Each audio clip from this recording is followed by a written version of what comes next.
All right, good morning and welcome to the program P&B Morning Show. Now, today we turn our attention to two issues of shaping national conversation and touching the lives of millions of Nigerians. First, as election draw closer, government palliatives are increasingly reaching communities across the country, from food items to cash transfers and relief materials. The question many Nigerians are asking is simple. Are these interventions genuinely designed to cushion the biting economic hardship, or are they carefully timed political gestures aimed at influencing voters ahead of the polls? In a nation where inflation continues to strain households and poverty remains a pressing reality, transparency and timing matter. Nigerians want to know whether these measures represent sincere social support or a subdued form of vote inducement. At the same time, Nigeria's war against illicit drugs continues to intensify. The National Drug Law Enforcement Agency has recorded major seizures, arrests, and the dismantling of several drug trafficking networks. Yet, even with these successes, drug abuse, particularly among young people, remains a growing concern. This raises an important question. Is the agency truly winning the war on drugs? Or is the challenge simply involving faster than enforcement efforts? These are critical issues that affect our politics, our security, and the future of our young people. This morning, we will examine the facts, ask the tough questions, and hear from our guests. So stay with us as we begin P&B Morning Show right now.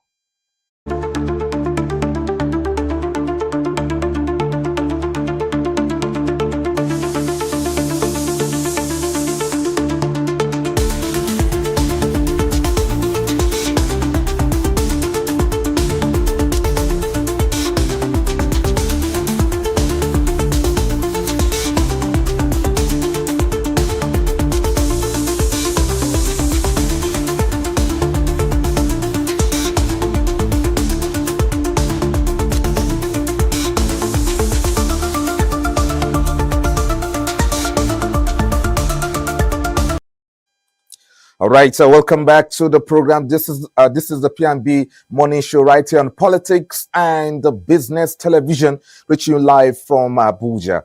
I am Omike Joseph Matthew. Now, let's quickly dive into the newspaper review without delay this morning, and let's quickly check our very first newspaper this morning for a quick review of what they have in stock for us. The Punch newspaper is right here. U.S.-Iran war. Petrol price surge sparks relief calls. Petrol price surge sparks relief calls. All right. Of course, the issue of petrol price is causing a lot of issues. You can see pictures there, pictorial stories there, and really interesting ones, I must say. This morning. And U.S. probes Nigeria, orders in labor rights crackdown. U.S. probes Nigeria, orders in labor rights crackdown. And that story, of course, is talking about the United States listing Nigeria among countries that may have violated their labor laws. So the United States government has launched a trade investigation into Nigeria and 59 other countries over their alleged failure to prevent the importation of goods produced with forced labor. So for details of this story, check out the Punch newspaper this morning, and let's check out other interesting headlines coming from the Punch this beautiful morning. Yes, Wike backed faction installs PDP escorts in Bayelsa, Ekiti, Oyo. Wike-backed faction installs PDP escorts in Bayelsa, Ekiti, Oyo. That's really, really interesting there. UK visit. FG alleges plot to embarrass Tinubu. UK visit.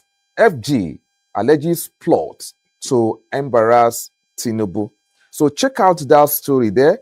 President Bola Tinubu will be visiting the UK very, very soon, and the Ministry of Solid Minerals, Mining and Solid Minerals, are actually alleging that some mining companies are trying to embarrass President Tinubu while he'll be visiting UK in the coming days.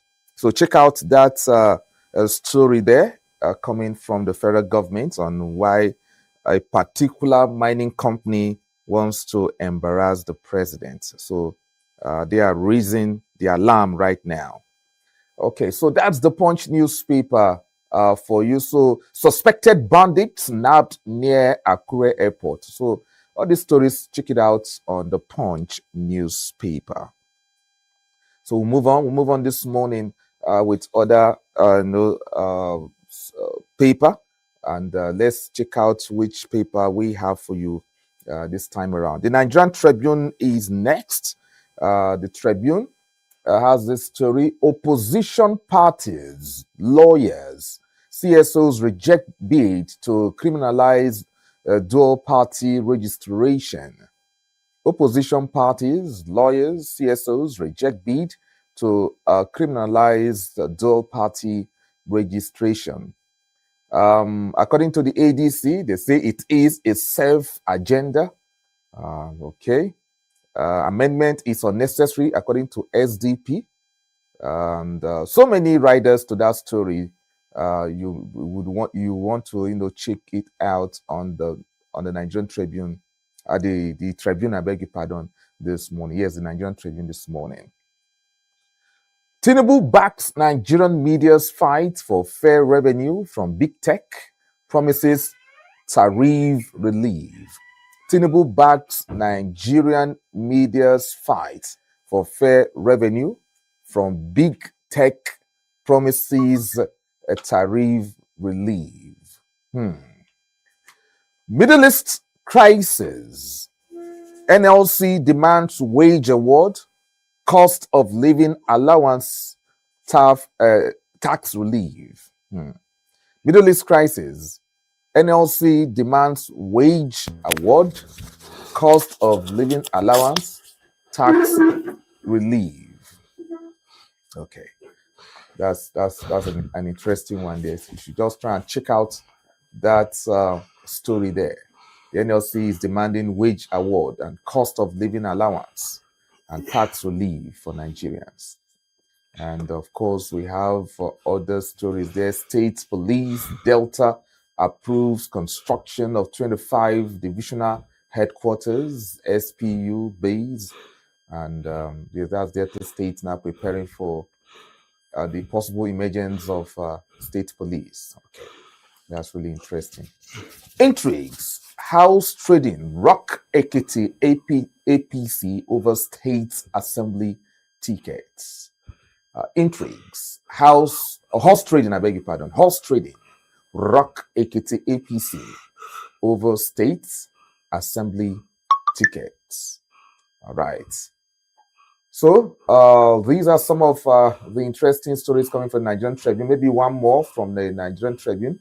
Let's check out that issue coming from the power sector. Epileptic power supply expert, more comprehensive sector reform. Right. So check out that story there. So we'll move on. And of course, I have my colleague joining me now, Kenneth. Chidi Kenneth is in the studio. Good morning to you. Yes, a very good morning to you, OJ, and what a wonderful Monday morning. And it's good to be here on Politics and Business Television. Yeah. You're looking ready for the Monday morning. Yes, of course. We have to look ready for the week, not yes. just Monday. Well, the week begins from today, OJ. Yes, the working begins from today. So today will define how tomorrow will be, and then the rest of the day. Yes. And I have heard you reading about so many headlines, and it's like we're still, talking about the Middle East crisis. Of course. And the effect on our economy. Of course. And the Nigerian Labour Congress is seeking for wage allowance and tax relief for Nigerians following this situation of, the crisis? The crisis, yes. The pump prices actually not abating. OJ, I don't think I want to go there because as you can see, I came through. I didn't come with my car today, OJ. I had to park my car. So in case any Nigerian is arguing about the effect of the pump price, I think as a journalist, I'm sitting down here. Let me announce to the world I didn't come with my car, OJ. I came via transport, and it's very stressful, you know. But you know, when they go and get stuff, there is need for adjustment. So I have adjusted. So this is really structural adjustment. Well, from your own end. And economical adjustment. Okay, let's move on. Which paper do we have next? Let's quickly find out. Yes, we have the Guardian newspaper. Higher FAC earnings offer Nigeria leverage to rebuild fiscal buffers. Higher FAC earnings offer Nigeria leverage to rebuild fiscal buffers. Right, page 6 has that story. Middle East crisis, NLC, CPPE, rally FG to local solutions and safeguards. Middle East crisis, NLC, CPPE, rally FG to local solutions and safeguards. Okay. PDP, reconciliation talks fail as Wike faction takes control of states. PDP, reconciliation talks fail as Wike faction takes control of states. It appears the Wike faction is holding grip on the party right now, following the court judgment. And recall that last week we discussed the issue of whether or not the so-called reconciliation will happen. But it's like the Wike faction are not ready for any reconciliation because they said they are on top of the situation right now, and they will detect the. They are cruising politically. Yes, they are the one to detect how the reconciliation will go. So the terms and conditions, the terms and conditions will come from them and not from the other. Having won the appeal court judgment, because you understand the courts, support their own stance and all that. So, but is this the right way to go? OJ, there's so many angles to this whole issue. I stumbled into a report, and some will say, that where a lot of things happened last week. I stumbled into a report where judges were given duplexes and houses, built good houses for them, and some people were called at some point. Some people named it Judges Street. And some people were of the opinion that doctors have not been built. Houses like this have not been built for doctors, medical doctors, and they were allowed. Is it in FCT or where? Yeah, in FCT. In FCT. Yes. Wike administration. Wike administration takes the issue of the judiciary very serious. Probably because he's a lawyer. Okay, himself. You are now talking. He's a lawyer himself, but his wife too is a lawyer. Is a judge. So some might say that okay, probably because he's a lawyer, and also that this goodwill for the judges have a way of also earning him some. He's a life bencher. Wike is also a life bencher. So these are some permutations and arguments some people may have out there. Whether or not he's getting favors because of all that. Yes. No, I don't think that is the. Well, that's the opinion from some might say so. Some might raise such. Look at it that way. But give and take. I also want to say that in the game of politics, Wike understands the game very well. I said it last week. He understands that's the balance in this whole discussion. Wike understands the game very well. He's a man who knows. He's a fighter, and he understands the intrigues of politics. And as you can see, it is playing now that he's having the upper hand, coupled with the fact that there's no more time for whoever that is aggrieved or lost the judgment to appeal at the Supreme Court level, considering the INEC timetable. I think Wike seems to be the one that is holding the bread and the knife. So now he decides what size of bread to cut for the Makinde's faction. And before now, we know that Wike and Makinde were members of the G5, prior to the last election. But we don't really know what happened, and they fell out. So now the game is clear. Wike is in charge and is cruising with the party. and let's see what's going to happen. But now that he's not, he's not per se agreeing to the terms of reconciliation, stating that he also is going to determine the terms of reconciliation. We hope that the terms of reconciliation is going to come up with is such that it will actually lead to now. Now, let me even tell you some of the terms. One or two of the terms. One or two of the terms is that the neck cannot be dissolved. The current neck of his faction cannot be dissolved, and in the reconciliation, the Turaki faction would want to say, okay, can we dissolve the neck and reconstitute a new one? But he is saying no. You understand? He's saying no, that the current neck, his neck has to be there. They have to be there. You don't need to touch it. So if you are either coming to come and join, not to come and say, okay, let's dissolve and then reconstitute to pick new members, and then no, his neck is there. You can't, you can't dissolve. That's one. Then two, the convention happening this month, on the 29th and 30th of this month of March, stands. That's the most important two conditions. If you look at this condition, the truth is not far-fetched.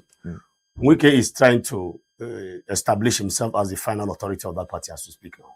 As it is, from all indication, of course. Wike lost after the primaries because of the conspiracy in the National Working Committee of the PDP. That led to the stepping down of Tambuwa for Atiku. And that was how he lost the primaries. And he wouldn't want that to happen again. Yes. Of course, it is not far-fetched to know that Wike is also not in the ambition to become the president of Nigeria. Allegedly.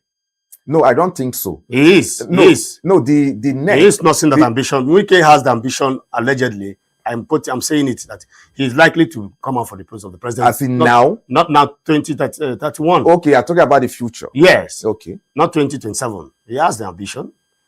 Of course, if you are politically, you understand political roadmaps, you understand that he has that ambition. Of course, he has exercised it at the primaries of the PDP, where he lost the primary ticket to Atiku. So he still has that ambition of becoming the president of Nigeria.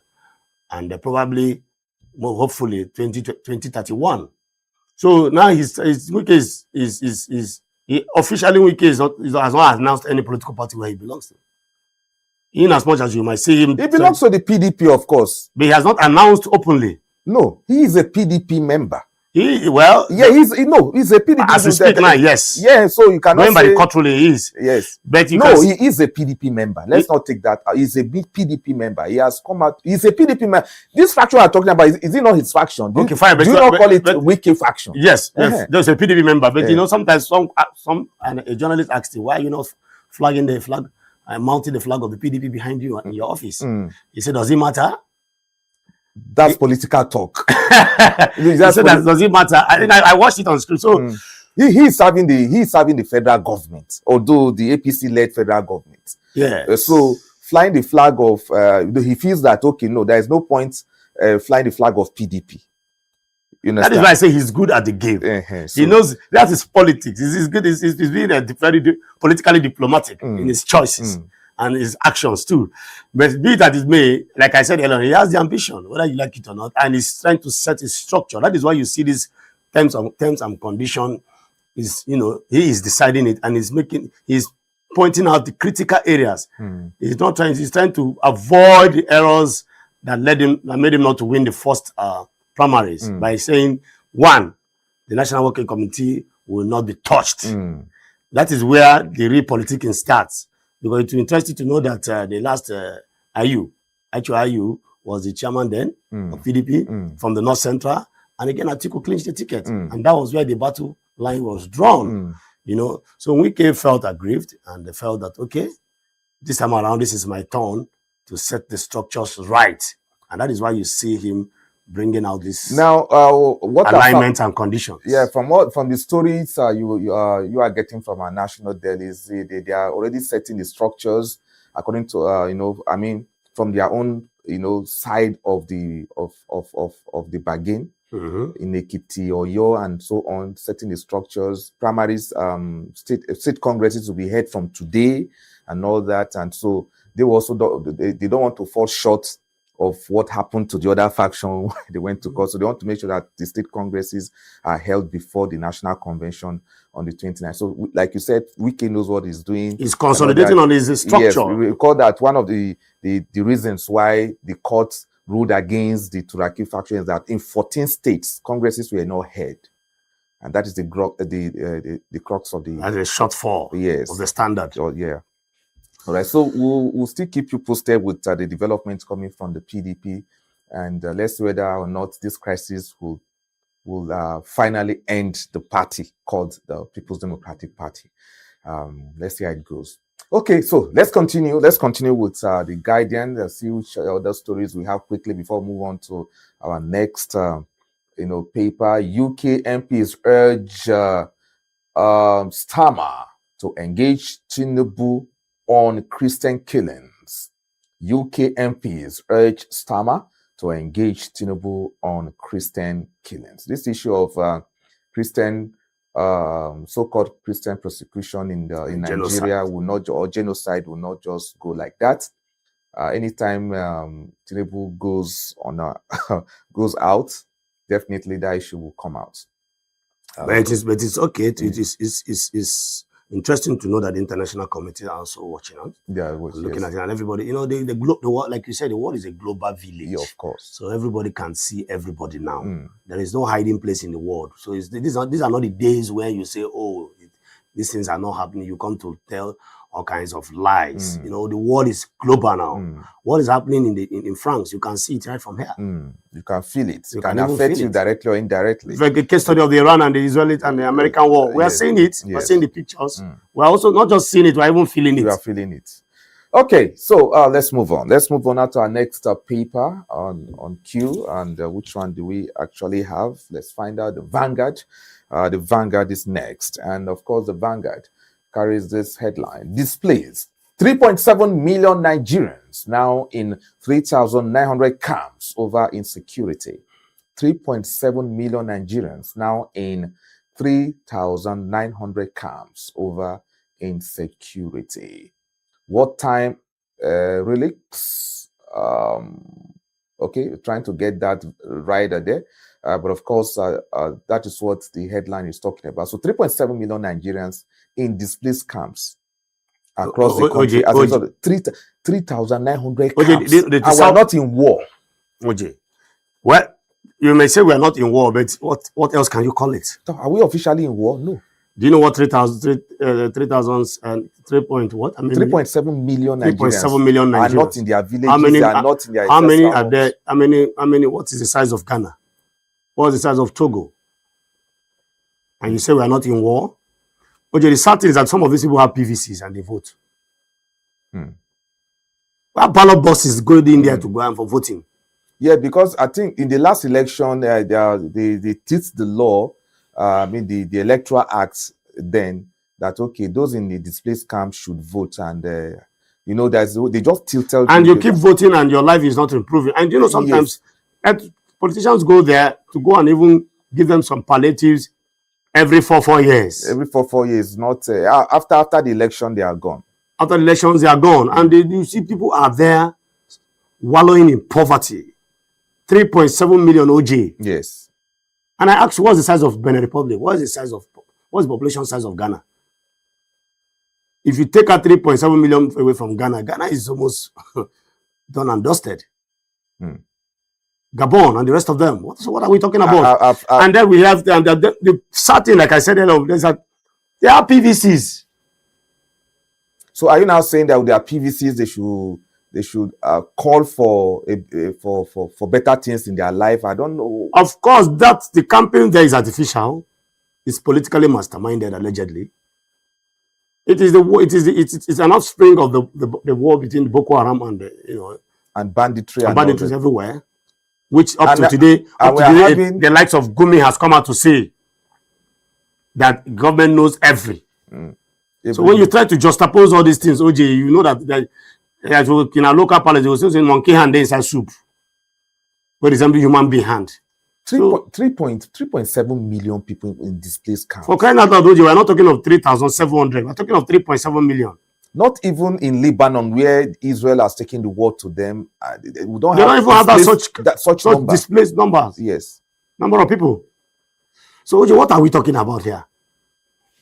We have had so many stories that one will begin to get, we're fed up of talking about this issue. 15, 20 years ago, we don't know anything like IDP. What is IDP? There are people who spoke to me recently. In fact, last week here, that they don't have village anymore. They've been sacked from their village, and they don't know when to go back again. Maybe this generation will not go back to that village again as a result of insecurity. That's how bad it is. Some people don't have village anymore. So if you have a village to go to, you have to thank your God. And then you and tomorrow somebody, that's why I told somebody, I said, wherever you are is a product of transferred information, because movement is a mystery in its own. Yes, your mother told you are from this place. Your mother, do you know where your 13th mother backward, where she came from? Probably she was displaced too. Now a child that will grow up in this very new environment tomorrow will come up and say, I'm from that place. Yes. In the next 50 to 40, 100 years. Probably he never knew that his mother was chased out of his ancestral home. So you can see sometimes some of these things also have a way of, altering our genealogical lineage. And I told somebody, who told you are from this state? It is when you will die and leave this earth, you will get to know where you truly came from. Probably your father migrated and was chased away from somewhere as a result of war. As a result of war or clash. A clash. And he trekked miles away and settled in a place and call it Umoji. And then you are giving birth to your grandfather to your father, until your generation. And then when they ask you, I'm from Umoji. Yeah. Okay. OJ, you are laughing. Of course, this is really funny. So you are a product of transferred information until we all leave this earth. But we know. So wherever we think we come from, it's just geography. It's just geography. It's geography. Because those days too, they have their own issue, communal clashes. Do you know how many Nigerians? Kingdom against kingdom. What are you talking about? The Civil War, you are going to find the Civil War displaced a lot of Nigerians that never found their way back to their ancestral roots till today. Till today. And they were born, raised in a particular place, and that's how they became indigenous of that place. Of that place. And their children will grow up and say, I'm from. Okay, let's continue. Our time is fast spent, and let's quickly wrap up this segment. Is it The Guardian? Yes. Tinubu backs media campaign against big tech. Iran vows to hunt down, kill Netanyahu. Revenge mission. That's Iraq this time around? No, Iran vows to hunt down, kill Netanyahu. So, as the Prime Minister of Israel. Yes, as U.S. and Israel, did. So also they want to do. Okay. So how national hero lived with disappointment till death. How national heroes lived with disappointment with death. I think there's an article there concerning the late Onigbinde, Super Eagles former coach who died recently. So it's an article, check it out. And okay, so livestock economy, importation extends dominance, raises 14.5% to 1.7 trillion naira. So you got to check out that story, talking about our livestock economy. Is it improving? Is it not improving? So we'll check it out.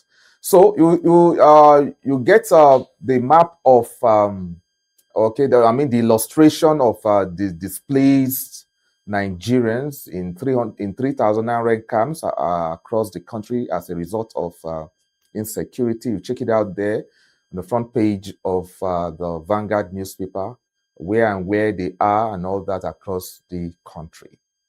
So let's move on to our next paper. I have The Nation. Lamido, Wike-backed caretaker holds key to PDP reconciliation. Lamido, Wike-backed caretaker holds key to PDP reconciliation. Camps give divergent positions on situation with peace talks. camps give divergent positions on situation with peace talk. So this story, I think, will give detail of what we just discussed a while ago. What are the divergent positions? This camp is giving their own position. This one is giving their own position as. But the paper said something that the Wike holds key. That's all. It's Lamido. Lamido, that is the former Jigawa state governor. He's saying that Wike holds the key. Holds the key, yes. Well, as big as this building is, OJ, only one small metal determines who goes in. Who goes in? It's called the key. Yeah, the key. And who holds that key? It matters. So Wike holds key. Yeah. So that's Lamido saying that Wike holds the key to the reconciliation. So nobody can get into that building, OJ. Yes. So let's move on. Let's move on with other stories in the Nation newspaper this morning. Suspected bandits arrested at Akure Airport. Suspected bandits, not just bandits, bandits arrested at Akure Airport. That's really interesting. You can see that these guys they are up to speed. They are up to speed in terms of good life and social life. Honestly, bandits are even flying aircraft. Wow. Foreign firm plots blackmail during Tinubu's UK visit. Foreign firm plots blackmail during Tinubu's UK visit. Rice distribution for Ramadan Lent begins. Rice distribution for Ramadan Lent begins. This will form part of what we'll be discussing today, the issue of palliatives and all that. It's not just palliatives, OJ. There's a particular palliative, which is called rice. What rice has done in this country, OJ, I'm trying to understand. The rice issue, and it's a serious concern. It's becoming very serious. It's a real concern because I've not seen where other farm produce are being shared, mostly rice. And this rice sharing usually come at a very, within the windows of a particular season, which we are going to look into today. Maybe when we now stumble into the main topic, we'll know that season very well. Okay, so that's the Nation newspaper for you. So check it out. Yes, so check the Nation newspaper out for all these juicy stories this morning. All right, which one do we have next? As we try to wrap up, like I said earlier, do we still have, our very last one now is the sports, and coming courtesy of the Punch, and the paper is known as the Sports Extra. Simon clocks 200 Ligue 1 appearances. Simon clocks 200 Ligue 1 appearances. Yes, that's talking about Moses Simon of the Super Eagles. He has played 200 times in the French league known as the Ligue 1. Okay, and Fago injured again. So check it out and see what is wrong with Fago. Nigerian stars shine at NCAA Indoor Championship. All right. Jordan confirms Turkey for Nigeria friendly. Jordan confirms Turkey for Nigeria friendly. Right, Nigeria will playing Jordan, Iran, and one other country in the international window that will begin next week or thereabouts. So Jordan has confirmed that they will be playing the Super Eagles of Nigeria. That match will be holding in Turkey and no longer in Saudi Arabia as a result of the ongoing war. Mbappe to make Madrid trip for City clash. Mbappe to make Madrid trip for City clash. All this and more, check it out on the Sport Extra. And one interesting headline that might interest you out there, sports fans out there, is that FIFA sanctions Nigeria, DR Congo, ahead of World Cup playoff. FIFA sanctions Nigeria, DR Congo, ahead of World Cup playoff. So the drama between Nigeria and DR Congo continues. FIFA has sanctioned Nigeria. Nigeria is to pay 1,000 Swiss franc, and DR Congo to pay 5,000 Swiss franc. So is this trying to show a sign of where the final judgment will go? Okay, so check it out on the Sports Extra. So we're here to get the final judgment. The final judgment, but the preliminary judgment for now is that okay? You guys, your fan threw missiles to the pitch. You use laser lights on certain players of the Super Eagles, so therefore you have to pay this fine. So that is the situation at hand right now. We see that from the fines levied, we are saying that the Super Eagles seems to have an upper hand on this one. Yeah, this one. 1 and 5 is not the same. It's four difference. Okay, so let's see how it goes. All right, so we're going for a quick break now. When we return, we'll surely enter our very first discussion of the day, and our in-house analyst just joined us. We'll introduce him in a jiffy.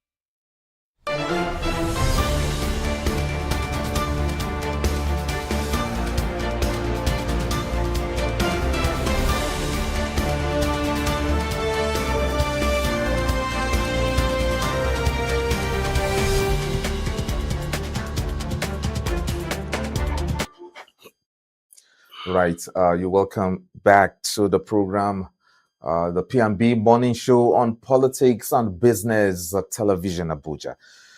Now, this morning, we will dive into, let's go for a quick break. We will be right back.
Okay, welcome back.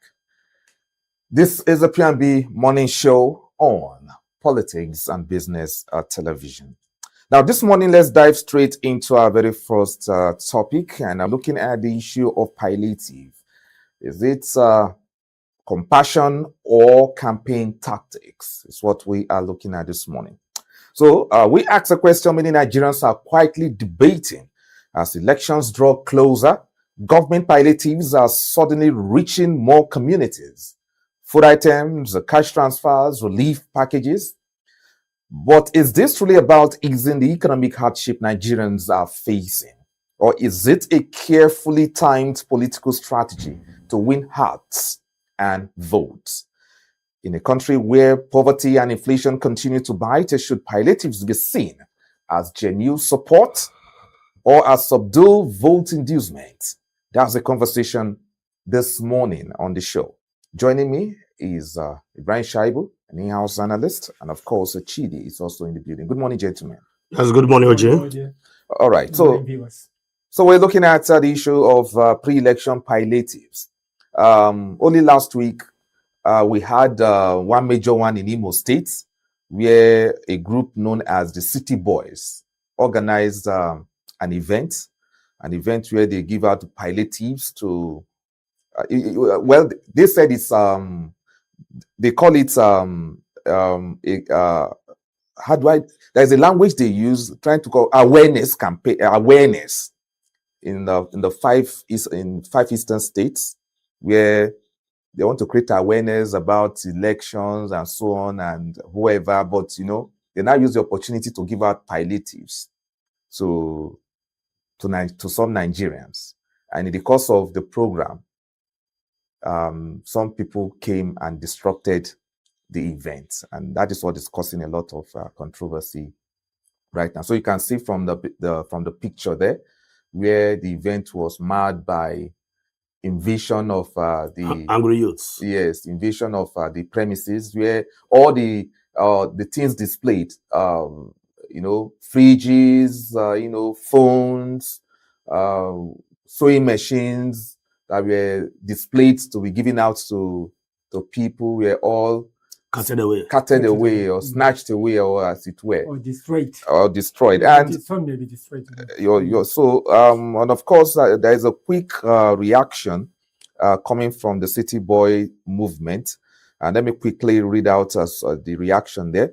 The leadership of a support group of President Bola Tinubu, City Boy movement, has spoken on the looting. They call it looting of palliative materials during its sensitization rally. Yes, they call it sensitization rally in Owerri, Imo State, on Saturday. So the materials including food items, phones, sewing machines, and grinders, among others. We even have shuttle buses also on display, where they want to give it out to people. So we don't know what happened to those shuttle buses, whether they were also carted away. Because there are people who need the keys. They can go and they are joking with boys. They can do anything. What boys cannot do does not exist in this country. So which were to be distributed to people were displayed at the venue of the rally organized for the 5 Southeast states. Yes. So, but soon after the commencement of the distribution exercise, trouble broke out, and with the crowd surging forward to grab the items, leading to a stampede. So many have blamed the action on the level of hunger in the country under the presidency of Bola Tinubu, the same man in whose name the movement was making the donations. But City Boy movement, led by businessman Chief Obinna Yebu, aka Obi Kubana, has debunked the claims, insinuating that those who looted the items meant for distribution came from outside, meaning it could be a plot to disrupt the event. So, gentlemen, that's the situation we had over the weekend. That's good. Okay, I think I would like to start going through that Imo State is my state. Okay. And it's a sad one. Sad in the sense that it shows that people are tired of certain pattern of doing things. People are tired. When you talk about awareness, you don't you don't mix awareness with palliatives. You don't even tie awareness to. Is it a sin to tie it with palliatives? Oh, you are creating awareness. Imo State, it will interest that Imo State is not the poverty density there is very low. Very, very low. The poverty, statistics there, people that are poor. Poverty level there is very low. It's low, okay, not high. No. Because of the industrial nature. People said just by giving thank you very much. In fact, the Southeastern state is not where you can win people by giving them palliatives. But we have lootings and all. What happened there shows they're just trying to embarrass you. Okay, is that what you are also insinuating? I'm from the Southeast. So I'm not just speaking, I'm from the South. That is my state too. You understand me? So because in Imo State, like there are some parts of Imo State where they even brag, they will tell you go around, you won't see a poor man. Places like Mbise. You understand? So we'll have more professors and reverend fathers from that place. So what am I trying to say? You see, this movement called the City Boys was received with so many mixed feelings. Exactly. Even the conveners of the City Boys know. The Southeast region, since the inception of democracy in 1999, has always been the region that has voted one party line. That's giving block, no mix. If they're for PDP, they're for PDP. If they're for APC, they're for APC. If they're for Labour, they're for Labour. You can never see, when it comes to presidential election, you can never see a state giving out their votes and leaving the remaining 4. Go and check your records, sir. From 1999 to date. When it was time for Obasanjo, they gave him. Jonathan, they gave him. When it was time for Yar'Adua, they gave him. When it was time, whoever they want to give, the 5 states comes together and deliver. the other presidential candidate, probably even though they win, might be scrambling for maybe 10%, or the usual 25%. So what does that tell you? The Southeast is not a place that needs awareness. All this kind of palliative mix awareness. They don't need it. They will collect your money, eat your money, and still vote who they want to vote. Don't you think if what is constant is change, don't you think that this can change? Since 1999? OJ, we're talking about a mentality of a set of people. Yes. If these city boys now believe that they want to create awareness. I hope you know there's a group called Village Boys. But we don't know the officially yet. Well, because the media has not even... The ones... Probably of course, the opposite of cities, village. Village boys are you and I. I would like to come in here. Yes. Okay.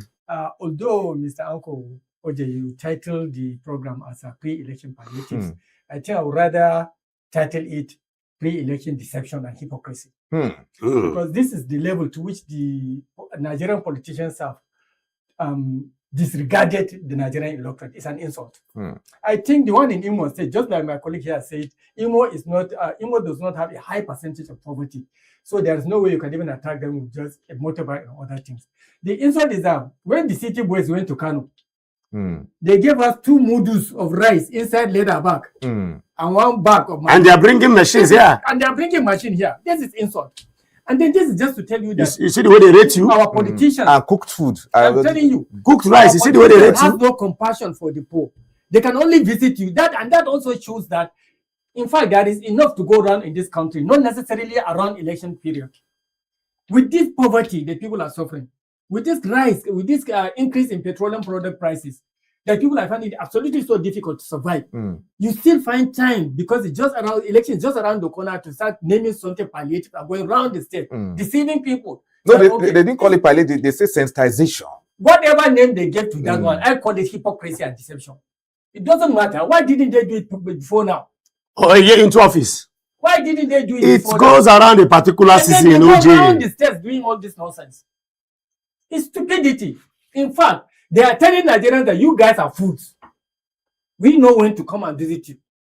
They don't come at the right time. Especially now, this is the right time.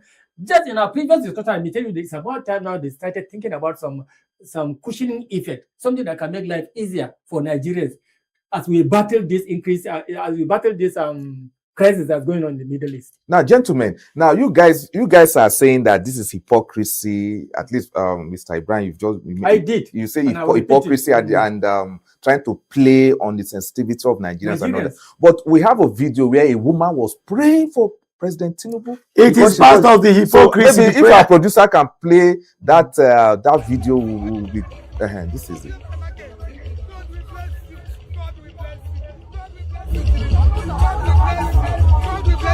Oh my children, we vote for you. We vote for you. We vote for you. Okay, so all our children will vote for. Look at that. This US is standing in front of. So probably a refrigerator. You can see them displayed behind. So it's your growth. It's your. I mean, it's your problem.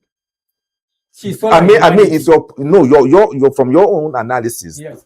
Are you coming from the angle of, okay, in the Southeast, look at what they brought out to distribute, but in the North, they just brought 2 mudu of rice or cooked rice to distribute to the people. Is that where the crux of the matter is? What they give doesn't matter. It's the time that they are doing it that matters. You understand? And even what they give too. Even if they bring aeroplane and start dashing people in Kano, I would have still mentioned it. You understand? Okay. The fact that they didn't do it with good heart is what I'm referring to. They always do these things with motives. They may go to Maiduguri and decide to give, because they know Maiduguri value animal. They may decide to give rams and cows in Maiduguri. They study the sensitivities of people around that particular area they are going to. What do people? So they different perception for different people. Kano has a very large population, and there are so large population of you that are not doing anything. So you understand? So they believe, okay, this Kano man, maybe he's 22, he has a wife and kid. Let me give him 2 mudu of rice. They cannot do this in the Southeast. No. Are you getting my point? But you are correct, sir. We cannot, when we are making this kind of discussion, let's be frank. Let's bring out everything to the fore. So that even if they are listening, they should know that Nigerians are very aware of their tactics and their hypocrisy and their deception. You understand what I'm saying? So, in essence, this woman that she's praying to Tinubu, I know if tomorrow Peter Obi went and give her 2 times what Tinubu gave her, she said, the prayer topic will change. All my children will vote. Even her grandchildren. And the question now is, how old are the children? That is it. I don't know. I don't like the fact that you are taking this question. Okay, sorry. So you have to moderate this matter. Yeah. Allow us to talk this talk. Okay. OJ, looking at that woman, that children will vote. How old is her children? You see, those prayers like that will not get to heaven. It can't be more than 32. Because prayers like that was already paid for. Exactly. How can you be praying for basic amenities? So what will you tell a woman from Germany? They give you fridge? It shows the level at which we have been reduced. And then again, somebody is not praying for you. No, I'm coming, sir. Thank you. To win an election. You see, I always tell people that one of the most dangerous places I hate so much is the graveyard. You know why? That's where we tell a lot of lies. When somebody dies, a wicked man will die. And people will come to the grave and say, oh, he was a good man. He was a philanthropist. He was a good man. You are lying to a man who has never affected any life. Already facing his record 6 feet down. And they come to the grave and one pastor, one imam will be praying and say, oh Lord, receive his soul, the son of your son. Whose son? A man who never cut off anybody, showed love to anybody. You see, these are the issues our politicians should stop. I said it before. I said they should change tactics. We know these things. Are you seeing that the woman is wearing a branded t-shirt? Yeah, branded t-shirt, of course. So what this is campaign. Has INEC given go ahead for campaign? You can see. So this is campaign now. Yes. This is pure campaign. So can we now tag this as illegal campaigning? It is not even legal. It's direct. As illegal. The pictures are there of the face, and she was even mentioning the president, even mentioning the essence of her prayer, directing it to voting. So what are we saying? It's scripted now. She mentioned it. That Tinubu, my children, I will vote for you, my children will vote for you. So, probably this is the script given to her. Look, woman, we are going to give you a refrigerator. This is what we want you to say. It's scripted. And I believe it's a script because even looking at her facial expression, I'm a theater artist. So looking at the facial expression of that woman, I don't think that prayer is from her throat, from her stomach. It's those things are masterminded. What am I trying to say? Is it, like you said, I also sympathize with the people of Kano. It's an insult to go and give 2 noodles of rice. You see, that is the perception and the ratings you give to them. Of course. It has a way of showing the ratings. Exactly. They study the particular yeah, okay. So after all, we'll just give them 2 noodles of rice. They will vote at the end. That is it. Isn't that but here, we need to the tear eye, the open eye. If we don't give them this kind of if you don't step up in your gift, step up in the gift, they won't answer you. And that's why you are seeing refrigerator, grinding machine, and the rest of them. So the question I want to ask is it the reason why some people amass wealth? You see why some politicians go into power and they amass wealth? Yes, you see, they believe that what money cannot do, more money can do it. It is the mentality of most politicians. And we are seeing it. OJ, this is just the tip of the iceberg. Towards the end of this year, you are going to see a lot of palliatives. Yes, a lot of, yes. Now, and that. Where did they get this rice from? We are talking about. You go to the market, rice is 55,000 at OJ. Where did they get this rice from? Okay. Towards the election, you'll be hearing 300 trailers, 200 trailers of rice. Where did they store it? Now we are talking about a gentleman, and it's not like it's not likened to this administration alone. Previous administration. Of course, like I said, it's a recurrent recurring event every time. Okay, now the president has ordered that rice should be distributed to Nigerians as a result of the Ramadan and the Lent season that is about to end now, and all that. So how this also campaigning this guy? No, before you even say something, I don't have a problem distributing rice during the Ramadan. What's your picture doing there? That is what I wanted to ask. Did you see the rice? Did you see the back of the rice? What is the picture of the president doing on the back of rice? If you did, Probably it might have been carrying pictures of the APC and the president. No, whoever branded the picture Then of. why will you need to brand? If you brand the picture, if you can brand the picture of the president, then you can brand it Ramadan. You can write Ramadan on the rice. Ramadan gift. You can as well write it. Somebody branded that picture. So why did the president put Ramadan rice or Barakat Salah or somebody say, oh, Happy Easter on the rice? Since we want to brand the rice, why branding it with a picture? Why not brand it with the Nigerian flag? So, you know, so that it be neutral. Don't even put political party. Don't put your name. Just give them the impression that it is your government. Because your government loves you. Your government is doing this. Exactly. They put Nigerian flag and the coat of arms. Let us have the feeling that yes, this is my government is showing concern. It is now that we are talking about compassion. But when you started putting the picture party flag and the flag, you are telling us that we are fools. You are going to buy our humanity.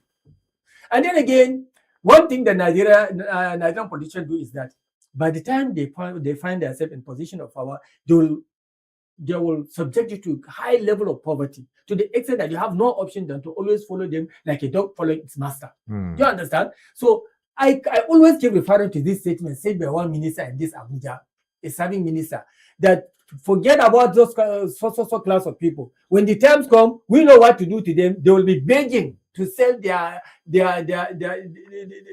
vote for 2,000 naira. A serving minister said that. Serving minister said that. It is a record.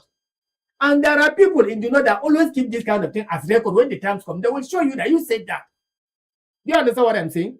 I know there are a high level of poverty in the north, but the northerner is the only Nigerian that has a very high level of political consciousness.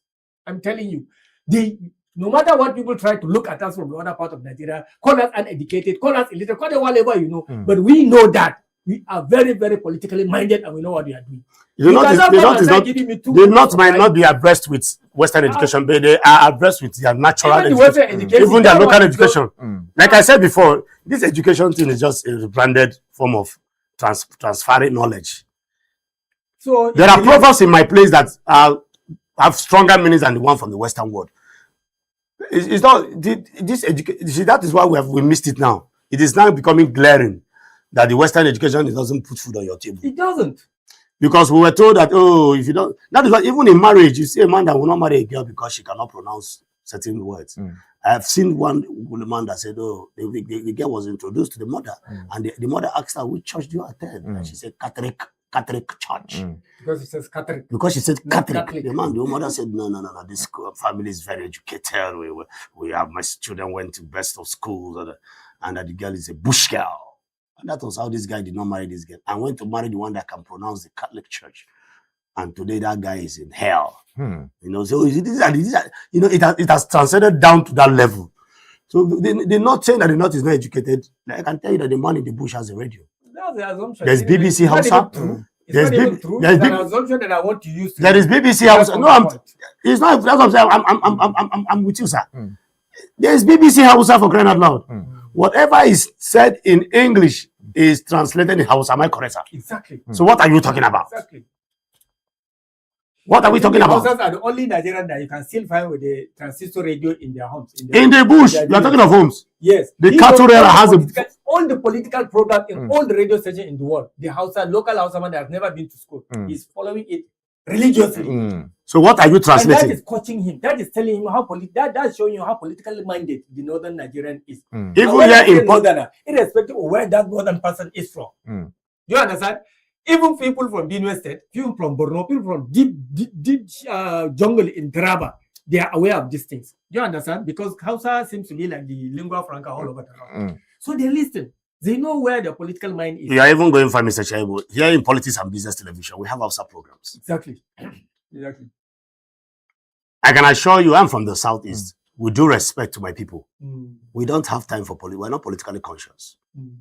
We don't listen to political news. An Igbo man is busy in his shop trying to. You rather listen to business if there is. But that is the awareness that is what that is the narrative that the politicians are trying to change now using the city boys, trying to sensitization that look, why you are still conscious, why you are still busy with your business, something politically is happening that you are not supposed to be left out. The city boys don't have PVC. City boys don't have PVC. Excuse me, let me even go there. City boys don't have PVC.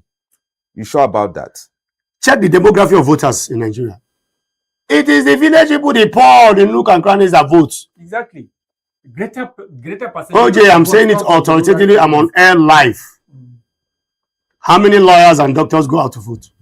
City boys means on the day of election. Yes. When you say city boy, it's trying to describe. You're trying to describe people from the cosmopolitan area, metropolitan area. Am I correct, sir? No, I'm talking about the movement. This movement created the word city. The word city means enlightened. We have city. City does not describe people from the village. Am I correct, sir? Exactly. City boys means of course, city boys are boys who are. It's a word trying to describe enlightened boys. Boys. Let them come and do Soji guys. In our local palace, we call them Soji. Men wear Soji, wear Sabi. And no, sir, most of them don't have PVC. Exactly. They would rather listen to entertainment. Say election is coming. Well, we're going to see those that will file out to vote. Let me come and see you. I need you to come and point.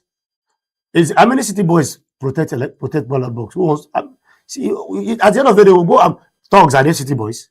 And then again, the thugs that you see on the garage, are they city boys? They are not. They are not. And they are the people you see all over the voting, polling booth. So city boys means enlightened boys because the word city try to describe enlightenment. So, gentlemen, as we, try to find a solution to this issue of pre-election palliatives and so on, should there be, regulations, guiding the distribution of government palliatives during election period? Should there be a regulation? Yes, there should be. But if we say there should be again, the ordinary Nigerian will stop having all these palliatives in court. Because me, I don't look at it as palliative. These are things that are stolen and hidden, our own right, our own things that are stolen and hidden from us. It's not time for you to bring them out and start distributing. Where I always say, I tell it to my children and I always speak it out to people around me that, look, guys, whatever they bring to you during election time or pre-election time, honor it, take it wholeheartedly. Don't even say thank you because it is your right. It is your own. But they shouldn't say thank you. Yes, don't even say thank you. Take it, just like this woman now saying thank you. It's embarrassing. No, she didn't even say thank you. She was praying. Seriously praying. Prayer, see, but thanks is within prayers. You understand? When you pray, you are giving thanks. When you pray to someone, you are giving thanks. So that thanks is embedded within the prayer she's offering. So don't even pray. Don't even say thank you. Take it. It's your own personal property. It's your own property. Somebody cornered it and now it's bringing it. They are bringing it. Somebody sat on it. Exactly. So take it, but then let your conscience work now. Know the right person that you're supposed to vote into office. If that right person happens to be under APC, fine and good. Choose the person, not the party. If 10 people that came out to look for different officers are all the best people in your community and they happen to come under the APC, fine and good. Go and elect them. But if they come from any other party, don't judge them based on the parties from which they are coming from. Judge the individual. Judge them based on their personality, who they are. And what they represent. How can they stand for your right? How can they work so that for the betterment of your life after being elected to office? You understand? I have nothing against the APC, but I have everything against my politicians. They deceive all the time. You understand? But that does not mean that within our communities and neighborhoods there are not the right people to be voted into office. They may be poor, but they possess the leadership qualities that can be able to put them in that particular position so that they will work for the people. Not somebody that can bring me rice, 2 noodles of rice or a refrigerator. I don't know why these 2 noodles is. Of course, no. But I want to correct an impression. It's not government palliatives. It's not government palliatives? No, we are referring to general. No, he said something. Yes. He said government palliatives. There's any way we can come. That word government palliatives is not government palliatives. Anything that's coming from a politician. Anything that is branded with a picture of a person. Do you know that recently it happened in Zamfara? They collected it. Then they came to the media. I saw it in TikTok by a different person. I saw it in the Facebook by another different person. Then I saw it in, again, Facebook by a different person. See, they made one ZP bag like that, a very big bag. They put maybe, 3 or 4 noodles of rice inside another bag within the bigger bag with the picture of the governor and his wife. Do you understand? And the logo of their political party. and then they put one small 2 liters of vegetable oil inside, 3 packs of Maggi inside, they zip it. They call it, I can't remember what they call it. So the people that collected the council come move, the people that are stealing our money come and see what they are giving us. She displayed them. She put them one by one. Say, I will take it and I will not vote. I was impressed by that. It was all over the internet some time ago. So let people be taking it. It is your right. These monies are your own. Even if they bring not refrigerator, what do you call it?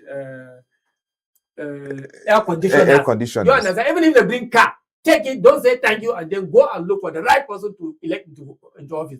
In fact, I'm not discouraging them. Let them continue, the city boys and all the other ones. Let them continue to bring it up. Share our Exactly. Let them continue to do it. That's why I say don't even put any, you call it what? Any organized system of distributing this palliative. No, let them not bring any. Let them continue to it blindly. Before you go, yes. I still want to correct that notion. That it's not government palliative. It's not government palliative. If it's government palliative, to be branded with green, white, green flag, and probably an inscription stating maybe Barika de Sallah to Nigerians. It's pre-election politicians. But when you begin to put a picture where I have a concern, there is no longer government palliatives, OJ. OJ, you can't have your picture there and say it's government palliatives. This is OJ's palliative. Now with what, and the timing is very bad. Okay, and of course we know the timing. Very wrong. And it's becoming a tradition. Gentlemen, and what has happened now in Imo State with this chaos that this event has caused? Do you think that the movement will continue with this sensitization, the so-called sensitization, program? Okay, in the southeast. A good question. Or you think that they will strategize or re-strategize? Well, I always want to say something. People who indulge in activities like that don't reason the way you reason. They don't reason. It's a contract. Somebody has been paid to supply those things. Somebody has been paid. It's a contract. Those things, those goods and those services that is being shared, they're not free of charge. Money went down. Money was paid billions of naira to buy them. The company was also, engaged to supply them. So what am I trying to say? It's going to continue. And of course, this time they might want to re-strategize in terms of approach. Maybe they will not bring it and display it. They will bring it and keep it inside the truck and wait until the day. D-Day, they now open it and start sharing. However, people will take. And I can assure you, the southeast that I come from is not a place you can sweat with, you can bamboozle with all these things. I go and check from 1999 to date. Governments have come with different palliatives and they've gone. And you will see at the end of the day, they will follow who they want to follow. I'm not talking of one southeast state. In the south, the Igbo people say, Igbos don't listen to leaders. I agree. If you look at the formation of Nigeria, when the white men came, that was why the white men came and they were not comfortable. It is a part of the north. You can see that, okay, the Sarki will speak, the Emir will speak, and everyone say, in the southeast, you can't talk to anybody. Even 4 brothers of the same mother, you can't talk to each other. One can tell, are you the one feeding me? We are independent-minded. Republican in nature. Okay. So that's Igbo, that's the southeastern of Warmongering people. So the governors in the southeast know. Exactly. If you think the whole governors in the southeast defect to one political party, it does not translate to vote. When it comes to presidential election, the people will look at the governor and tell, my friend, you are a governor in your house, not in my father's house. And they will vote who they want to vote. I'm saying it loud and clear for anybody to. That is the southeast for you. Okay. Other part of the country, the Oba can influence the other, but not in the southeast. Yeah, please go ahead. You see, indeed, they are creating awareness, but they are also going with the awareness that Nigerians are becoming more and more aware of their hypocrisy. You understand? Okay. This will now open their eyes to the fact that it's no longer business as usual. People are becoming more aware, not only in the southwest, in the southeast, even in the southwest and the south and the north and some parts of the north. People are becoming more and more aware that these people are not really after the welfare of the citizenry. They are only there so that they will keep appearing on the same scene for as long as they can be. So whatever they will do to deceive you into electing them, they will do it. But now they are beginning to understand that, look, we have to change strategies. That's why I say they are also creating awareness for themselves.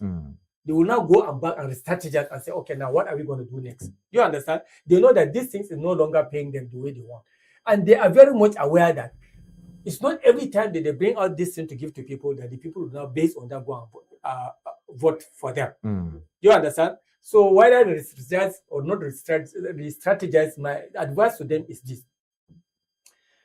Whenever you find that the people of your country, your citizenry, are not comfortable, as a government, try and think of what you do to now make life easier for them. Like I tell you, Nigerians care about summer infrastructure very well. The ordinary Nigerian, if he can be secured enough to go to his job and then come home and be able to pay his children's school fees, you understand, and then be able to feed himself and his family at least twice a day. He has no business for you staying there forever on the seat of government. When the time for election comes, without you going for awareness, he will come out and go and decide his constitutional right of electing you to office, you or the person he feels deserves it. So you understand? So you don't even have to do all this nonsense. Don't wait till election is around the corner. On the corner. You understand? And that's the issue, like you see, the timing is what generates the perception. Temperature. You understand?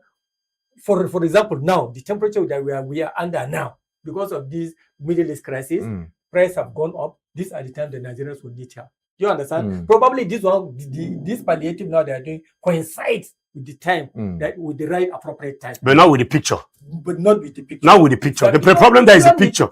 There is even one that was shared with the picture of the son of the president. Do you know that they will the son of the president?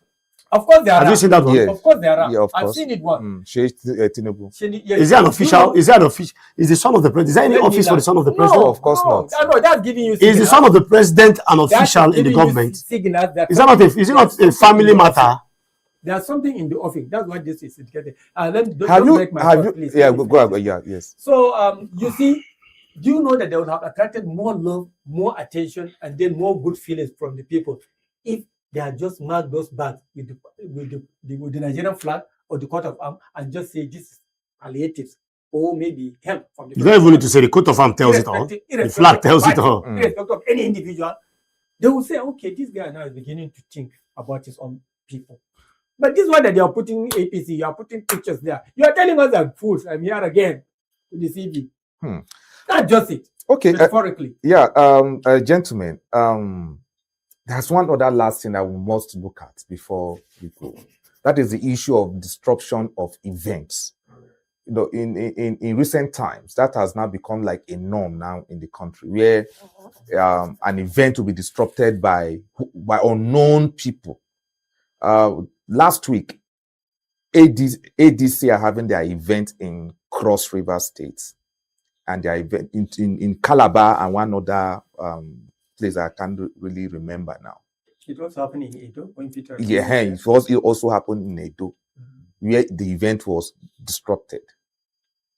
This one, organized by the City Boys, allegedly disrupted by unknown persons. As far as the movement is concerned, they were disrupted by unknown persons. So, this new trend in our society, don't you guys think that something should be done about it? Where people organize their events and they are, before you know it, the event will be disrupted. Let's look at this. Mr. Chabu, sorry, let me. Irrespective of which party, I want to individuals involved. OJ, I think this question the answer is clear. That's when there's poverty in the land. Anarchy is inevitable. So lawlessness. It is poverty that is causing that? Lawlessness is an offshoot of poverty. OJ, the poor man is an angry man. The hungry man is an angry man. Am I correct, sir? You are. In as much as I condemn it, it's not something I want to cherish or I am supporting. No. But the truth about it, it goes to show the level of hunger. OJ, we have had unknown people disrupting things. We even have unknown government. So the unknown has come to stay. Unknown government. We have unknown government. So, you see, people are hungry, OJ. There was a time the truck would pass with a bag of rice. The youth will pursue that truck. You see? and jump inside the truck and cut away with the rice. Hunger. You see, people are aggrieved.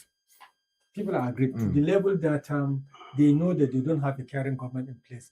I'm not just referring to the current administration, but generally for the past maybe 16 years, we have been having governments that show less concern for the suffering of Nigerians. You understand? And then now, you know that when they call this awareness campaign or something, or palliative, whatever name they give it to it, they know that all those things they brought there, they have a list of people that do you think that is just as you are passing like that? They'll as call you in. OJ come, pick a fridge? No. Okay. They have people they listed who are their people. Do you understand? Who will help them to now advertise their cause. Do you understand? So the other people know that, look, these people are once again here to take us for a fool. So let them bring everything and arrange them. We are not going to allow their pimps to get access to this thing. We are going to take our share out of it. And this is what happens all over. And come to us think of but it. Also, but also, some of these things can be masterminded too. That's what I'm telling you. It's illegal, it's unconstitutional for a group of people to take laws into their hands. This shows that we are indisciplined as Nigerians. Do you understand? They should have prepared the necessary security in that place before they organize this thing, because they should have known by now that Nigerians are no longer fools. It's no longer business as usual. And Nigerians are angry. They should have known that Nigerians are angry and aggrieved with the way things are being run or how things are being done. Do you understand? So in order to avoid this, the Nigerian, all those criminals that are creating all this havoc in places, they study the environment before they decide to take action. Do you understand that? So they study the situation. They know that, hey, there's no maximum security here. You can be able to do this and that and then get away with it. So you understand? But since if the government had known prior to the thing that Nigerians are not happy with us, they should have taken the necessary security. They think themselves that people love them. That's why they just came out without putting the necessary security apparatus in place. Yes. Okay, let me add, Mr. Ibrahim. Should have opened their eyes. Okay, Mr. Ibrahim, let me even add to what you have just said. Part of it, what's causing all these things is neglect. Okay. Neglect. Let me tell you something. Some of these people that are, like you said, are going to be beneficiary to all these things have been listed. It will interest you to know that the indigenous people or the locals, in that place were not even carried along, or who are really poor, the poorest of the poor, who really need yes, and they are the ones that will cause them. Do you know that in some states that they know the areas that the governors have more interest than from other areas? Oh yeah. Even public offices and government appointments are done based on the areas that delivered more votes. Exactly. Oh, the Imo North gave the Opuzodinma 15,000 votes. The Imo South gave them only 2,000 votes. Do you know when you come to sharing of palliatives, they consider those things? They do. So, and you see, so these are the neglects, political neglect. See, when you have won election and you've been sworn in, you are the governor of everybody, regardless. But I can assure you that some governors go into power with these bickerings, with this bitterness, with this separatist mindset. After all, what did your elder give to me? Even at the national level, oh yes, some political positions are even allocated, even ministerial position, based on the performance of the political stalwart from that area. Oh, you delivered the North Central for me. Always the case. No, in some, I said it is, sir. I'm telling you, in terms of appointments, it happens. Okay, gentlemen. It happens in appointments. It happens at the state level. It happens at the national. They do these things. They consider these things. All right. Let the discussion even in project. Yeah, even in project. We have to go. We have to go. Thank you very, very much, gentlemen, for your insights or your analysis on this issue of pre-election palliatives. We'll just have to wrap up now, but our concern is that disrupting of events should not be the order of the day in Nigeria, because my concern is that election is around the corner. Election campaigns and activities around the corner. You know, if we keep doing the way we are doing now, then of course it's a real source of concern, because APC may be having their campaigns. The other, so somebody will come and disrupt. ADC will have their campaigns, so by the time we continue like this, I think it will be a chaotic society. So something has to be done about this. We'll be going for a quick break, and when we return, we'll of course dive into the second topic of the day. This is Politics and Business Television, reaching you live from Abuja.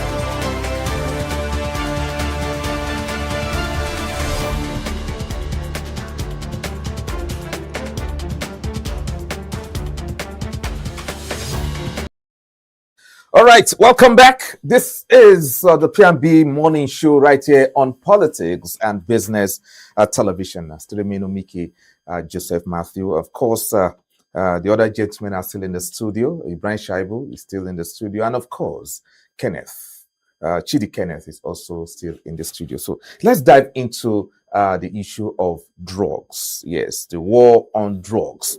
Nigeria's fight against drug trafficking and abuse has intensified in recent years, with the National Drug Law Enforcement Agency recording major arrests, seizures of illicit substances, and high-profile convictions. Under its renewed offensive, the agency says it is dismantling drug cartels and protecting communities from the growing menace of narcotics. But despite these efforts, concerns remain about the rising cases of drug abuse among young Nigerians and a persistent flow of illicit drugs across the country's borders. So this morning, we asked a critical question. Is the NDLEA truly winning the war on drugs? Or is the problem evolving faster than the fight against it? That's our focus this time around. So like I said earlier, Ibrahim Shaibu is in the building, and of course, Kenneth is also in the building. We may be joined by one of our guests who is an expert on drugs. Once he joins us, we'll let you know about that. So let's dive into the issue of war on drugs. Only yesterday at the Nnamdi Azikiwe International Airport, a 74-year-old man traveling to the UK, probably to see his son or so, but according to the report, was going for a holiday. And the pepper and whatever he's carrying to take to the UK is all, Pepperized. Filled with drugs. And the NDLEA, whether true, we don't know how they got to know. They had to unseal all those things. Some people, if they are traveling to the UK, they take a goosey, take pepper, whatever, to go and all the local delicacies. So now, drug peddlers have now seized the opportunity of using this thing to take drugs outside. So a 74-year-old man, a grandfather, involving himself in this kind of activity. Where do we go from here? So that is a major breakthrough there for the NDLEA. But are they actually winning the war on drugs? Okay. First of all, I want to commend the NDLEA. I think it's still being headed by Buba Marwa. Yes. Retired Major General and Brigadier General Buba Marwa. I want to commend him for a very good fight against drugs. Because if you look at drugs today, it has really ravaged, teeming youth of Nigerians, Nigeria as a country. And it calls for serious worry. And these days, back in the days, we were used to a particular, leaf called what we call the India hemp. But today, it has been a lot of laboratory sciences and all kinds of mixture. Now we have eyes, we have murummiri, we have different kinds of colos. Now the Indian hemp is now an ordinary. It's no longer Indian hemp anymore. It's now an ordinary. It's just like cigarettes now. It's like cigarette now. We have very wicked. We have what they call I've seen it in action. What's it called? Colos. The first day they gave it to one boy, we're playing football. I saw somebody running like a man, we were chasing him. Run. You have to pull down his clothes. You have to grab him and pour him water. Started pouring him water and give him something to eat. So we have drugs has metamorphosed into all kinds of deadly substance. Like the ice looks like salt, looks like sugar. And this has destroyed our youths today. You go to some parts of Area 1, you will see them by this time, early morning. They're already on drugs. On drugs. Different kind of drugs. Now, like I said, I commend the NDLA for making effort. And it is a shame, or rather shameful, for a 74-year-old man to find himself in such an embarrassing situation. At 74, you are reconciling with your God and get ready to go and meet your God anytime. What are you doing with drugs? What money have you not made that you want to make at 74? What are you doing? Who are you making the monies for? So I don't know why a man will find himself inside of the situation. However, let me also state this. That drugs is not business for the poor. It's a business for top elites. So I want to charge NDLA to start arresting the top elites that are the vendors, first-class vendors of these drugs into the country. The retail dealers of drugs are the ones where you see the average Nigerian and the poor Nigerians doing it. Do you know that people sell drugs by virtue of handshake? You see, if 3 or 4 young men are shaking hands, they've exchanged drugs. Handshake. Of course, LJ, we are in the street, we see these things. Handshake, they sell it. It's already inside the hand. How now? Bah, they've exchanged drugs. But like I said, drug business is not business for the poor. Okay. So, Mr. So let's, if NDLA, talking about, because I'm going towards winning the fight. There are big players in this game. Somebody is the sole importer of codeine in this country, allegedly. Somebody is the sole importer. With those that are bringing it into the country, I'm not talking about from the country, inside the country, within the country. We're talking about those bringing it. They are big players who brings these things into the country. Some of them are businessmen, allegedly. Some of them are people you and me and you will respect in the society.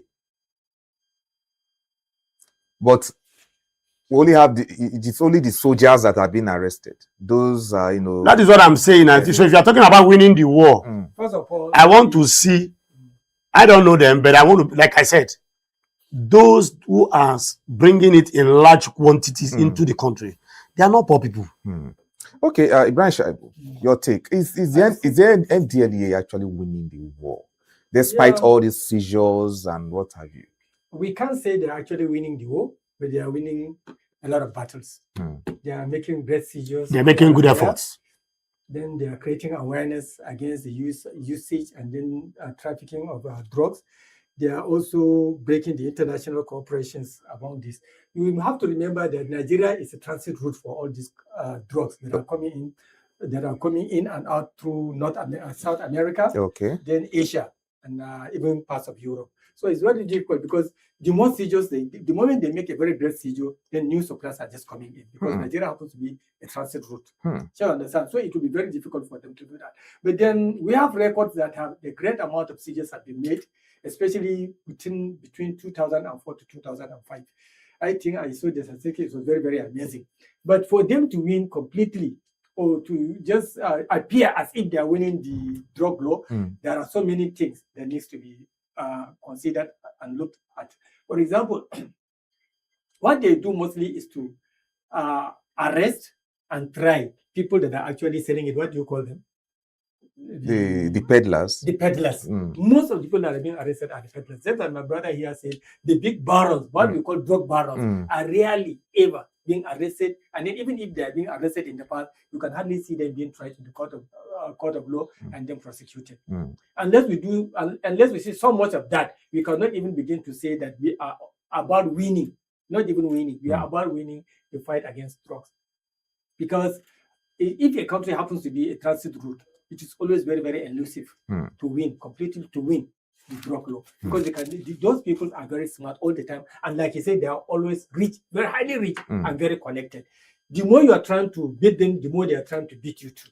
So you understand? So it's different from when this country doesn't happen to be maybe a transit route. That way you can always concentrate on the airports and on the borders. And then we also have a very porous border. And that also makes it very difficult and we don't have enough manpower to be able to secure all our borders around. So those will keep on going and coming. It's only when they are being alerted, they will now rush to that place. And then we have very poor road facilities. We cannot be, our personnel cannot be there in time to even stop it. So actually, I can say we are not winning the war, but we are. Okay, let me say strongly, nobody can win the war against drug globally. It's difficult. Globally, you can't win the war against drug. Do you know what drug business is? Even you, the presenter, you are taking risk by talking about it. In some places. Yes. Everywhere. In the likes of Sicily in Italy, who dare you to talk about, as a journalist, you come out on air to talk about drugs in Sicily? There are places that they even take over the governments. That places, of course, the drug barons in America also decide to a large extent certain policies. Some of them are wolves in sheep clothing. They come out, they are into big time politics. In Italy, some of the top football clubs are owned by drug barons. Allegedly. I like the allegedly there. I'm talking, no, allegedly. Yes. Yes, I like it there. You understand me? So, drug is somehow, I would like to use the word to whom it may concern.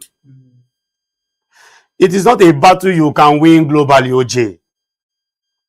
The reason why me and you can talk about drugs and you're bringing this topic, if you have invited me somewhere like some countries to talk about Colombia, and I will honor it. Yes, South America region. Generally. Because as soon as you are leaving the studio, someone somewhere will just look at you, and that's the end of the story.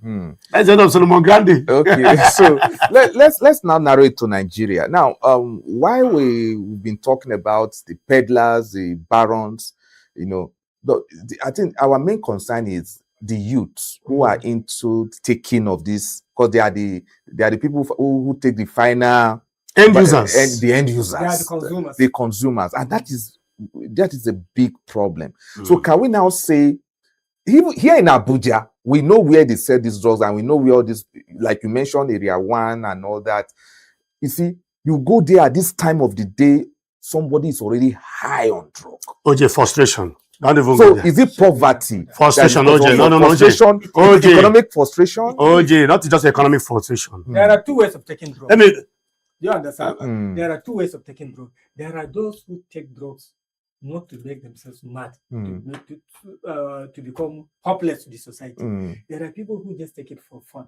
They don't even abuse it. You understand? But they just take for relief. Exactly. Just to feel a little bit high, but you see them always doing well in their businesses. You can't even see them to see any sign of addiction in them. There are people like that. And they constitute a very small percentage of the drug users. But then there are people who happen to become so much so used to drug that the moment you see them, that you are seeing a very hopeless person. They started taking this drug because the society has disappointed them. Do you understand? The government does not put in place mechanism or structures for them to be able to become useful for themselves or to the society in which they are living. Do you understand? So they lose hope in the society. Then they start taking it maybe from that local one, what do you call it? Indian hemp. Then gradually to colors, to ice. There are people that when you see them, you know that the difference between that one and a goat. In fact, a goat is more useful to you because you can cut goat and then chop it. But that one is just there. Do you understand? And it's not completely his fault. He might have been a graduate, you don't even know. Because I remember there was one guy, we called it Babasi. That Babasi, very intelligent guy. He was a 300 level or 200 level physics when he dropped out. Because he doesn't have anybody that can help him to complete his school.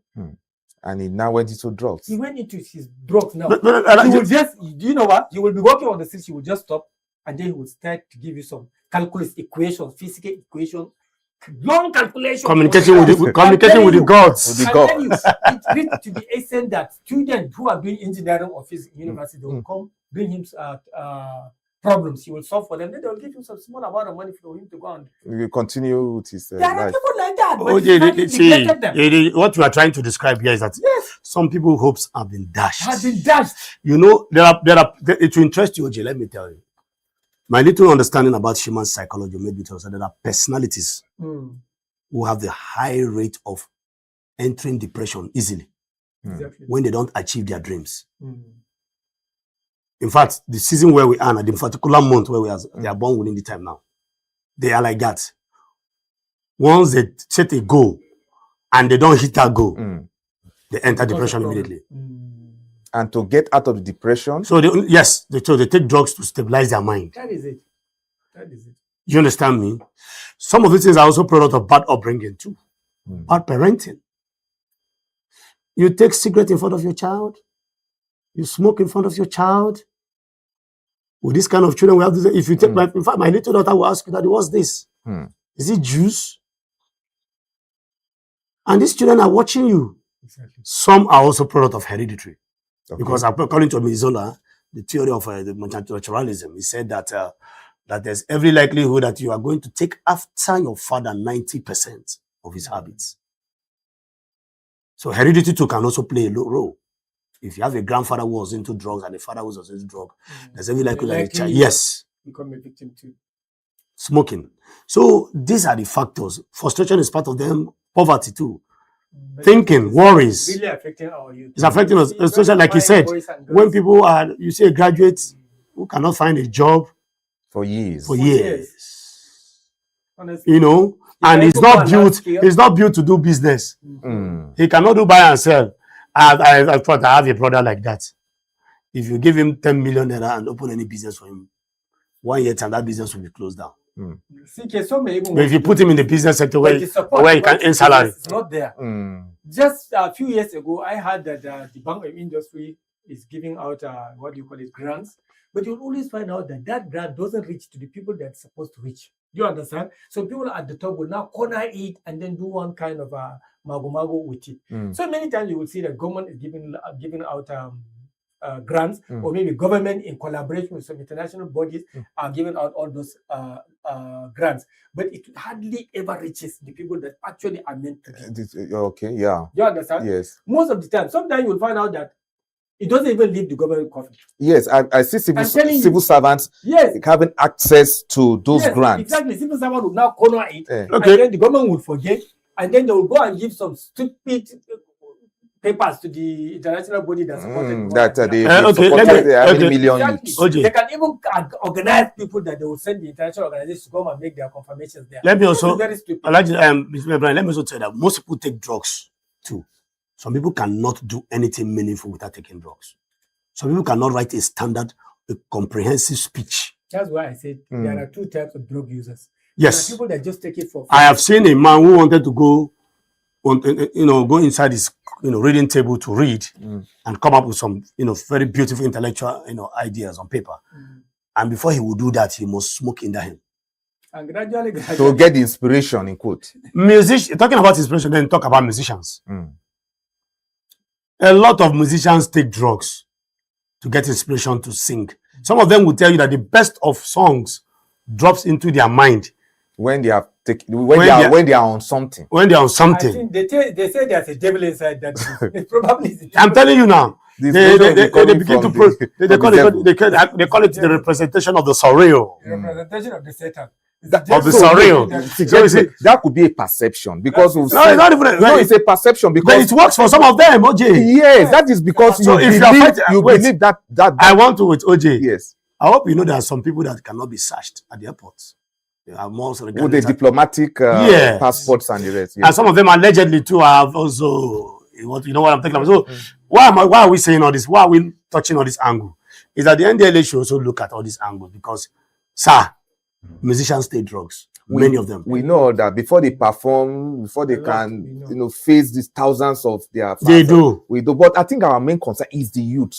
Like these musicians I talk about, they're also role models. And if they indulge in drugs or take drugs, and they influence a lot of people who are their fans. Exactly. And so all these things, all this is a manifestation of. Apart from the frustration, there's also this peer group influence and so on. So, and gentlemen, look at the issue. Do you guys know that even housewives are into the drug? Yes. Drug what are you talking about? Seriously now. Why could this? Because I have seen housewives buying. I've witnessed it severally, and I'm shocked. Housewives buying codeine, buying, I think we recently had a story. A theft occurred in one house. So the woman whose properties were stolen, she now went and called the police to come and search the house. It's just a kind of an estate like that. Okay. So the police came and started searching from room to room. I think it was either gold or something that was stolen. As they were searching, in the room of one woman, they found drugs. Now something led to something now. Then the police woman called the NDLA and said, this is what brought us to so address. But then again, we found so. Yes. This one is not our work, but come. When they came, they started searching all the rooms in that house. So many housewives, there were drugs in their room. Drugs. Almost many of them, Drugs Do you know why some of those housewives take those drugs? Now, I can give you some few reasons. Some women, when they were younger, could not engage in any carnal knowledge with any man without drugs. That's the only way they can gain extax and enjoy it. So their body system is used to it. And that's the only way they can enjoy it. Some frustration of course, what's the way they're being treated in their marriage. A marital Yeah, well, frustration. I think that's more. That should be. I more think of that a should be reason. more to me. Yes. No, but I'm telling you now, OJ, But to relate it to sexuality, I think sir, is not. I am telling you Just- today, It could be a factor. Today. Yes. inside 5 girls, single, 3 take drugs Of for course. sexual enhancement. Sexual- Yes. Oh. You know those days when we're small. No, I'm see, I am telling you what I'm on the street. I see every day. I have friends. In fact, now, if you go to Guarimpa, let me call it Guarimpa, an average out of 5 girls there, allegedly, 3. In fact, you see all these big men when they want to enjoy themselves with all these girls. Before those days when I was small, J, if you can hardly see a man, just one man, one woman. These days you see 3 girls and 1 man, and they call it threesome. They call it those girls that do such things. They don't do it with ordinary eyes. They take drugs. I'm not telling you now. They made it in the powder from where they put it. There's one bottle they call shisha, and they sniff it. Go to the clubs, OJ. Even that shisha is drug. Do you know in clubs? Talking about clubs, we have VIP sections. Of course. What goes on there? Yes. We have VVIP section. What goes on there?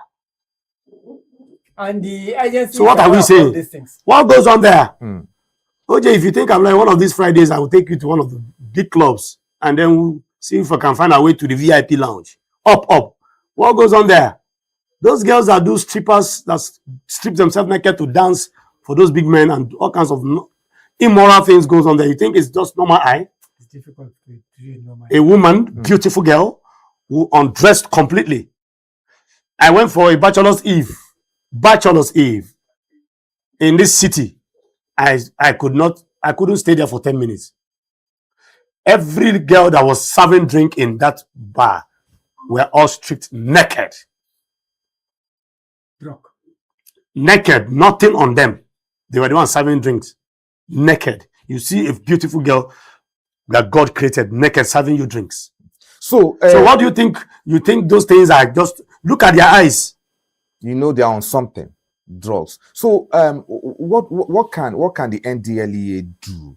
We are already Further. we are providing solution, OJ. Yes. All this is we are saying. Yes. They should be taking note. Go to the clubhouses where they do strippers. Those girls that do strippers don't do it with clear eyes. They take drugs. Housewives too. Of Who course. are dodging I think sensitization. They sensitization. will double up. They should double up on sensitization. Let sensitization. Sensitization shouldn't be something that is done maybe occasionally. It should be all the time in schools, in secondary, in our colleges, or tertiary institutions, and sometimes even in our market areas. Because around those market areas, you find all those agberos and other youth. Yes. Exactly. So if we restrict our sensitization, that means the government has to provide funds for that. Or maybe some international donor organizations, donor partners, in collaboration with the government, they should fund this thing in a way and manner that sensitization should be taking place round the clock all year through. Because there are so many group of people that need to be sensitized. Schools, even from primary schools these days. Because even in primary school, you can find some boys that are maybe 10, 12 years, they are already exposed to this kind of things. Or maybe they are already being influenced by it. So let's start doing this from our primary schools, secondary schools, and then tertiary institutions. Let's also look at our community, even in our community halls, and then market areas, or wherever you can find youth. But then the problem is not only restricted to youth these days. This is like you say. Let there be general sensitization on the media, television, radio, and even on the social media. How do you, when you talk about sensitizations, like I told you and I can maintain, drug business is not for the poor. Some politicians also use drugs and also sell drugs to their followers. Yeah, but Okay, now I'm coming now. So I'm going somewhere. No, I didn't interrupt quickly. you. We don't have time, please. Please. Yes, I'm going somewhere, yeah, Mr. so, Brian. yes. So let's Because you're talking about sensitization. Some politicians do. Some of them are also the owners and controllers of the media houses you're talking about that will sensitize the youth. So are you saying sensitization should not? I'm not saying it shouldn't happen, but you see, you cannot be giving sensitizing people and through the back door, you're also promoting it. Now, like you mentioned hypocrisy this morning. Hypocrisy plays out everywhere. OJ, like so what? Let's profile solution. No, so what are you talking about now? The solution we are already, our discussion alone is enough solution. No, it's still sensitization. It's sensitization. Yes. OJ, Let's please let me finish. He has said sensitization. OJ, the examples we are mentioning is enough sensitization. We are only giving areas where we might find this drug. So what do we do to stop it? No, we have touched, if you listen to it, we have touched every area. We have given insight and clue to NDLA where to go to. Because like I said... Okay, so now, are you now saying that the solution is by arresting? Yes, the solution is for them to look. He says sensitization. Are you saying to arrest the peddlers? My solution is that they should go for the big players. The big players, the barons. Because it's a spillover effect. It is a spillover. If you don't stop where the tap is leaking, you have not succeeded in. As far as the retired general is concerned, Buba Marwa, who is in charge of NDLA, he said even he had on several occasions proposed that politicians should be tested before. Exactly. You understand? Exactly. And today, it has not seen the light of kudos to him. At the point of employment, yes, we need to test people whether they are into drugs. If they were once into drug, let's think of what do you call it? Rehabilitation. Rehabilitation. Do you know? Sorry, sir. University of Abuja. Sorry, let me add it. University of Abuja. They can hear me now. You cannot be admitted without a drug test. Go and find out. My younger sister's son is there. I was there. I took him to school. He was subjected to drug test. But that does not mean that while in school they don't indulge in drug taking. Well, that's while in campus. So yes. Then the next one is that please, both state, local government, state government, and federal government should now please open opportunities for employing most of these youth, because most of the time it's frustration. Exactly. And if you don't want to, maybe I know naturally the government cannot be able to employ all youths and every Nigerian. It is out of its power. It cannot be able to pay all these things, because even now we are battling with the minimum wage. So I think government should consider creating some business ventures for the youth. If they find that these youth are very able and then they can be able to do it, let them be giving them soft loan between 300,000 to 1 million at least. There are people that are looking for at least capital to start good business. There are people that are gifted with business ideas, but they don't even have capital to start those businesses. I remember during one of our in Kaduna State, this step was taken, and it has really helped. When they gave them this loan, I think that was between 200,000, just small business, between 250,000 to 500,000 max. So some of them started doing shoes, these local shoes. Some started doing tailoring. You understand? Some just went to market and started buying all these put things on by the roadside and selling them. Before you know what is going on, there is one particular woman that I know. Her son collected the money and gave it to the mother. The mother started doing all this akara and something. She's able to take care of all his younger brothers when he went back to school. So at least the government. All right, well, time like OJ will say, time is on our friend. But like I will say before we part ways this morning, NDLA, well done. They are doing well. I must comment. It's not easy to combat drugs globally. Anybody who is in the helm of affair to tackle drugs must be a strong. Probably that is why they chose the retired general to do that, because the fight against drug is a serious business everywhere in the world. However, like I said, you cannot combat drugs completely globally, because those who are into drug business big time are big players, are very influential people in the society. However, I want to encourage them to do more, and just as they have been doing, and with God helping them, they will scale through. Thank you, gentlemen. We just have to go now, and I want to thank you both for coming on the show today. The very first edition of P&B morning show on Politics and Business Television. So let the discussion continues, and we hope to be back again same time tomorrow. Please do join us. Please don't forget to subscribe to the channel. Yes, Politics and Business Television on YouTube and Facebook. Yes, Politics and Business Television.English. You can see that displayed on your TV screen there.